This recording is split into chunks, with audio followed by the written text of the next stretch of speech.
guys, self-myofascial release for a warm-up. We're going to be talking about chest and bicep. This is probably one of my favorite drills. Picked this up from my man, Nick Tuminello, great coach out of the States.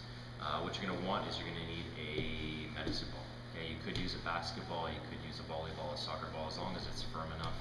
And what we're going to do today, we're going to work at the chest and biceps. I have yet to meet a guy that doesn't have some tension in his chest. Okay, if you sit in a car, if you sit at a desk, if you sit a lot, you're going to end up with an even tighter chest area. So if you tend to get knotting in the back of the shoulder blades, a lot of it can do with chest tension. Now immediately you're going to feel a huge release. The other thing you might feel is there's a lot of tension in the chest and biceps. So I want you to go check out that video where I'm talking about the guidelines of self-myofascial release, okay? As well as go check out the blog. I've got both links in the description below in the video. What I want you to do, again, let's start from here. Now, something to think about. The chest fibers run horizontal. Okay, they run this way. They do not run up and down like the deltoids do. So thinking about that, if I'm going to be rolling the muscle, I want to roll it along the lines. Okay, I want to be rolling it this way.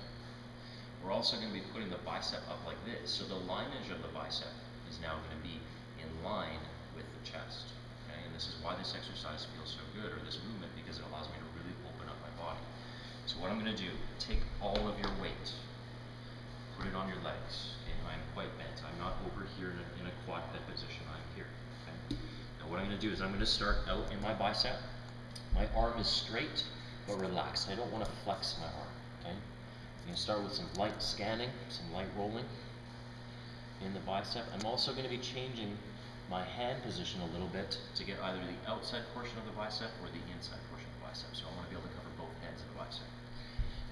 I'm going to be rolling around, scanning. If I find an area that's tighter, I have a trigger point so I can slow it down and start digging at it a little bit. I'm going to be rolling in, getting closer to the shoulder. Again, I'm still somewhat relaxed with my arm is straight. As I get into the shoulder, be a little bit careful about how much pressure. Again, most of it is in my hips. I'm not putting all my body weight onto this. Okay? So from the bicep into that shoulders feels good.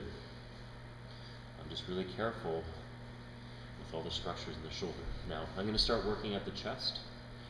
And I usually, personally, I start a little higher in the chest. I'm going to be working just below the collarbone.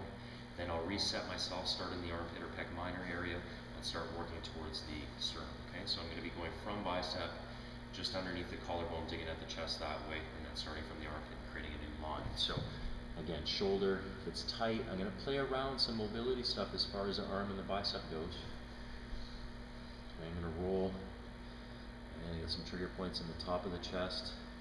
So you get towards the sternum, there's a bit more. So I'm just going to breathe, relax. Okay, it feels good. Then I'm going to start myself over again, go a little bit more into the armpit, which is really tender. I just worked chest a little while ago. Again, stay relaxed. Keep most of your weight on your lower body. And you start working towards that mid-chest. Okay, and then I would start back over on the other side. So I treat it like I am moving closer and closer and closer until I eventually reach my mid-chest or my sternum. Okay, then I restart over into the armpit a little bit and travel more into the chest. There's no really wrong way to do it unless you make it painful. Okay, there's good pain and there's bad pain. You need to be a little bit careful with this drill, but I feel like I can breathe. Okay. If you were sore stiff from your chest, give this a try. It's one of the best warm-up SMR drills you're going to find. Thanks. Check out the rest of the series.